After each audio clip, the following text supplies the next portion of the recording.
everybody. This is BK International Talent Scout on the phone lines and on StreamYard. We have Wow by Char. She is a author. She is also part of the Facts newspaper. How are you doing today, Char? I'm doing well. I'm doing well. How are you today, BK? I'm doing good. Today we're going to talk about your book. We're going to talk about your documentary, and we're going to talk about you being putting in a weekly article in the famous Community Facts newspaper. Let's talk about your weekly article. How did you get started writing your weekly article in the Facts newspaper? For those who don't know me, my name is Chardonnay Beaver. I am a third generation of the Beaver family as far as the Facts newspaper goes. My grandfather was Fitzgerald Beaver, who was the chief and editor and founder of the Facts. So for the past 4 years, I've been writing and publishing my column, Words of Wisdom by Char. Char is a nickname that family calls me, and I thought it would be a nice abbreviated way to introduce myself. So I've been writing it, and my column delves into topics like purpose, identity, authenticity, just from a fresh perspective. And it has grown me in many ways, but I took my column, the 4 years worth of entries of pieces, and I put it in my book, Words of Wisdom, a compilation of life principles inspired by truth and guided by purpose, Volume 1. It's on Amazon and Barnes and Noble right now. But I put it into the book and published it in May. And so it's been a fun ride. Wow. So, what inspires you to write your weekly articles? Yeah, so actually, back in 2020, my aunt Marla, who's the chief and editor of the Facts, she approached me about writing a column. She had seen my gift, and though I've grown up in a family of publishers, I was never pressured to be a part of media. And so God just naturally directed my path in that direction. And I started writing. Not only do I write my column, but I am a trained journalist. I got my degree from the University of Washington in journalism and public interest communication. So I've written all throughout the city, from Cascade PBS to the South Seattle Enroll, the Seattle Medium, the Facts, of course, to name a few. And so writing has been great, but my column is just so personal. I feel like it's a creativity. Every time I get to my keypad on my computer to write, ideas flow through. And wisdom, of course, comes by way of age, but I know that it also comes by way of, faith and reverence and maturity. And so it's been a great process. So, do you get feedback from young people as you're walking down the street, or what's your interaction with young people? Because I think it's such a cool thing for you to be writing an article that you can connect with your generation and children, and then people that just like your writing style. What is your interaction when you meet people on the street? Yeah, so Wild by Char was actually an Instagram page that I started back in 2019. And so my peers, my friends, things like that, community, they had already been looped in with the page or aware of the page. I've been in and out, haven't been the most consistent with the page, to be honest. But from there, the column was launched, and I've done a lot of public speaking. So in community, I'll be stopping grocery stores, at events, and people will be like, Wow by Char, Wow by Char. Totally forget my name is Chardonnay. Like, forget your real name, you're Wow by Char. So I did it to Wow. myself. But it's been really cool. But that's happened my whole life. Every birthday that I've had, every event has been in the paper, and so people have watched me grow up, and it's been a fun experience. Oh man, that is so cool. I do think that's a cool name. Wow by Char. That is Yeah. so cool. It has to be a t shirt. It has to be a t shirt. Coming soon, DK. Hey, a little bit of prophetic. Okay, let's go to the next step in this interview. You have done this incredible documentary, and I Oh. want you to lead into it and share about it and get people excited about your event coming up. Yeah, so I'll tell you a little bit of backstory so people get a sense of kind of how I go into creating. There's a story about a young leader that I admire, I glean from, and I'm gonna kind of, for the sake of time, brush past some of the details in the story. But the young leader had a dream, and the Lord came to him in a dream, and he asked him, whatever it is that you're desiring, let me know because I will grant it to you. Not because the young leader was better than anyone else, but just because of the matters of his heart for God. And the young leader was anxious about the things that were before him, the people who had depended on him. And he said to God in the dream, I could ask for riches and everything else, but I actually think I need wisdom. And BK, Mm. this is the main part. He said, not wisdom just for myself, but to lead your people, not to dominate or oppress your people, but to lead them because I'm a young leader. And so the Lord said, wow. He's quite impressed by the leader and told him, you know what? I will bless you with an understanding heart. And in addition to that, I'll also give you fame and wealth and all these other things because of, where your heart is. And so that's kind of been my heart this whole time when it comes to anything I approach is having a sense of purpose and ensuring that my vertical relationship is informing my horizontal relationships. And so, with this project, as a young leader, I was working alongside two incredible leaders in their own right, bosses in their own right. My sister, Moe Beaver, was the director of the documentary, and Masai Matthews, who had gone to Seattle Film School and has his own short film, Building Bridges, about Ruby Bridges. We came alongside each other and created this project in association with the McKinney Center for Community and Economic Development. And so this film is about this building that has sat for the past 5 decades on the corner of 22nd and South Jackson Street in the Central District. It was originally known as the Seattle Opportunities Industrialization Center, it took form as that, but it's evolved from being that to the Seattle Vocational Institute and now the McKinney Center for Community and Economic Development.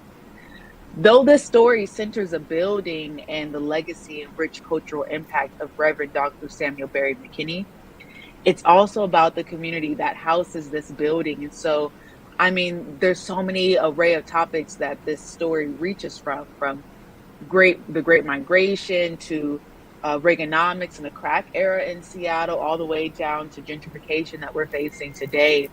And I'm really proud of this work of this body of work. It's my love letter to the neighborhood that my family and I have been a part of for over 5 generations.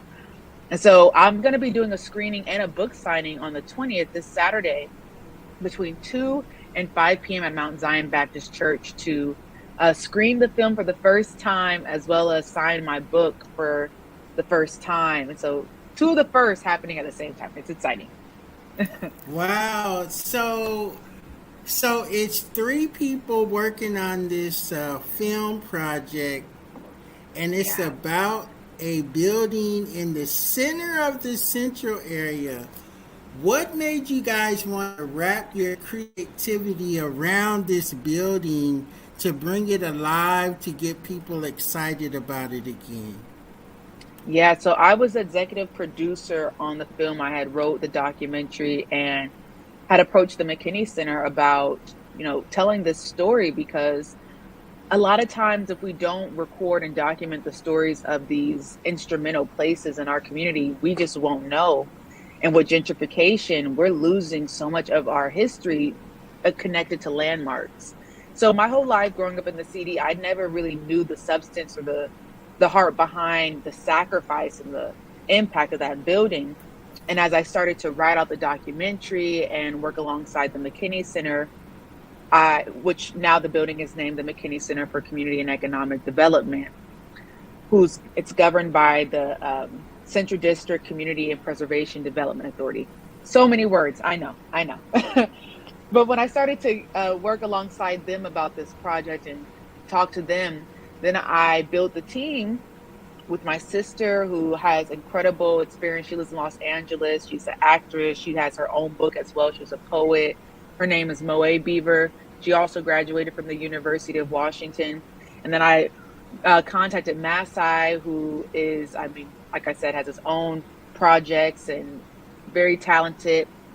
And I said, how can we, as young Black people in our 20s, come together and tell this story about the community that is changing and shifting? And so when I tell you BK, it was wild. We filmed, and you've been in media for some time now, so you know that it takes a lot to work on things like this.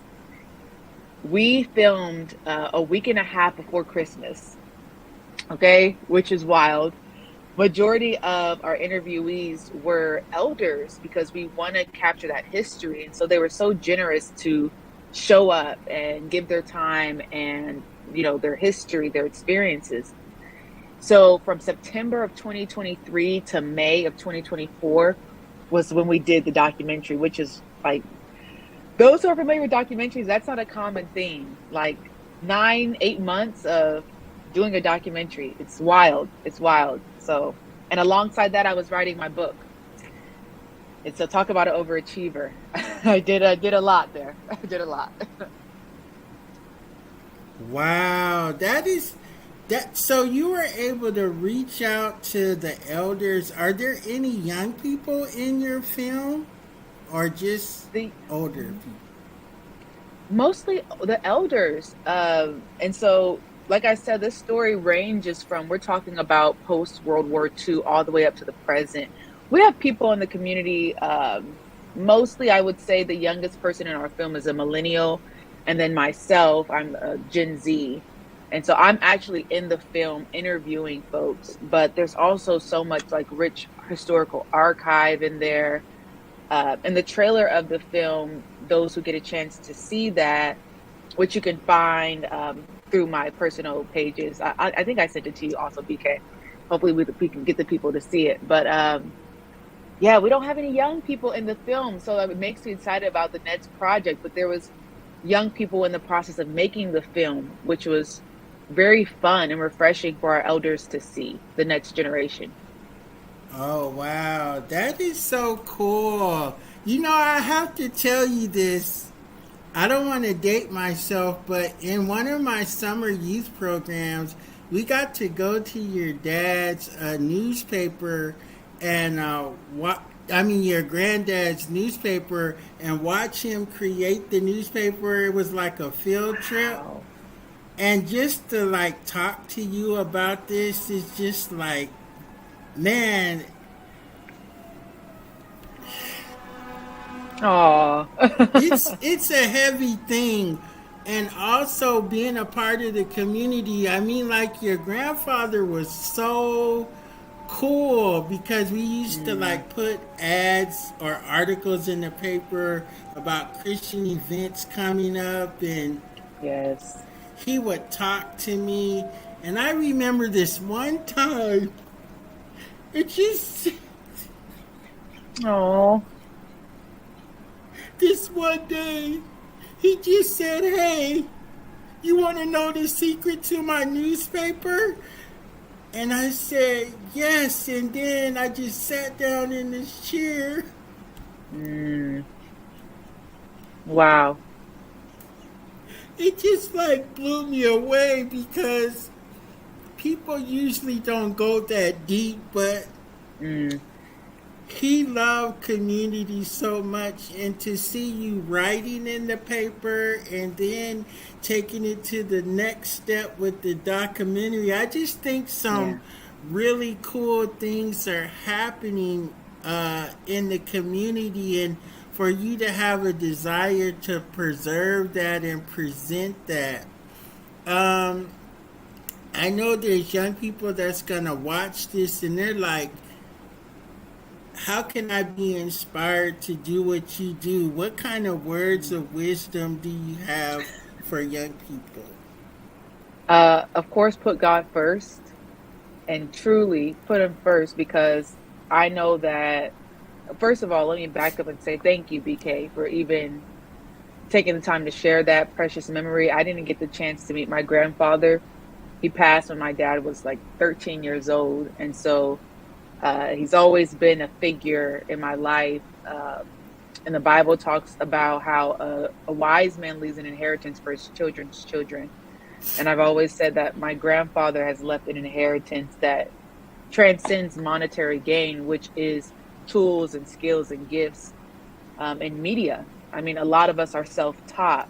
And so I'm very grateful for the legacy I come from, and I can trust God with my gifts because he's a gift giver. So I would tell anyone to first identify and come into agreement with the fact that you have a purpose on this earth, and that your life is a vapor. It's here today, gone tomorrow. And so you want to be really mindful of your attachments and to get around people who can pour into you, who are advanced in what they do, and also believe in yourself, and to be patient with the process. I think that there's definitely a hope deficit amongst our youth, especially in our city of Seattle, with just recent events of gun violence and chaos, quite frankly. And so it's super important that we continue to cultivate hope in their lives. And I hope that this film inspires people to do this. Like, there was 3 of us in our 20s getting together, doing a film project. I played an instrumental role in the film because not only did I host it, narrate it, but I also edited my first film. I edited the film myself. Oh, wow. Yeah, so that's a whole nother layer. I don't encourage that. But, our one of our silent principles at the Facts is the work's not done until it's done. And so Oh, wow. you got to get the work done. And I'm incredibly proud of it. And so I also want to say real quick, BK, I think that it's important for young people and elders to get under each other. I think it's important for elders to be open and honest with young people about their own stories. I was talking to a family friend, and we were talking about how if we don't have enough references and awareness of the models that were before us, like the Reverend McKinney's, like just so many other figures in our community, from Quincy Jones, my grandfather, right? But also incredible women pillars like Reverend Dr. Phyllis Beaumonte, who I'm working alongside for this event through the History and Archive Ministry at Mount Zion on the 20th. And so it's getting under elders who can pour into you and be curious about, where you're from. It's important to be grounded. So that was a lot in a nutshell. But first and foremost, put God first. Like, know your creator. And from there, you Right. can do anything. Know your creator. Yeah, ask God to let you see yourself the way that he sees you. And that's a big part of how I was able to create this book. So, Wow. So you go yeah. from Instagram to the Facts newspaper to this great storytelling idea. Mm. Tell us, before we end this interview, tell us what's next for Wow by Char. Well, what's next is this event on the 20th. Like I said, it's Okay. a book signing between 2 and 5 p.m. It's a free event as well. So Oh, RSVP cool. yes, it's a free community event. So RSVP is required. And so you can go on eventbrite.com and just search my name, first and last name, Chardonnay Beaver, and it'll come right up. Or you can come to my Instagram page, _@ Char Beaver, and I'll have it in my bio link. But yeah, it's really promoting this book. Like I said, 4 years, it feels like a graduation that I've been writing my column. And so Right. it's exciting. This is the book here. My screen's a little blurred, but book here, the back of the book, that's me here as well. And you can find it on Amazon and Barnes and Nobles, or just come through and I'll be selling and signing the book at the event. I definitely have a few content ideas of what I want to do. And as far as filmmaking, I definitely want to continue. I already know the next documentary I'm going to do. I won't spoil it, but I'm excited. Now this doc is 90 minutes, BK. I don't Okay. know why I went all the way over the edge. 90-minute film. I won't be doing that for the next project, but that's what's next for me, and whatever else God has for me, I want it. Oh wow, this is so exciting. Oh wow. I don't want to take up too much of your time because you know how Facebook and all these entities. But hey, people might want to invite you to their event. So how can they invite you to your event? And do you have any speaking engagements coming up? Outside of my event on the 20th, that's my main focus. To be honest with you, I'm pacing myself because for the past 9 months I've been, excuse me, for the past 9 months I've been underground working on these two projects. So I have a speaking engagement actually August 28th. I'll be emceeing an event alongside Eddie Rye Jr., who's also in the film Oh for the wow. documentary. Yeah, Eddie Rye's in the film. And so he'll I'll direct people to his information, go to his Facebook page, as well as his radio show that comes on Thursdays. I'll be on there this Thursday as well. And so I'll have that event. But for those who want to reach out, please feel free to email me at wowbychar@gmail.com. And like I said, check out my Instagram page at underscore Char Beaver. And yeah, I just did a speaking engagement in Tacoma. And so I'm just open. I want to definitely expand beyond Seattle, into different cities in Washington, but also out of state. And so Oh God's will wow, be done. you're on your way. Thank you for I received taking that. Thank you. time. Thank you for taking your time to share with us.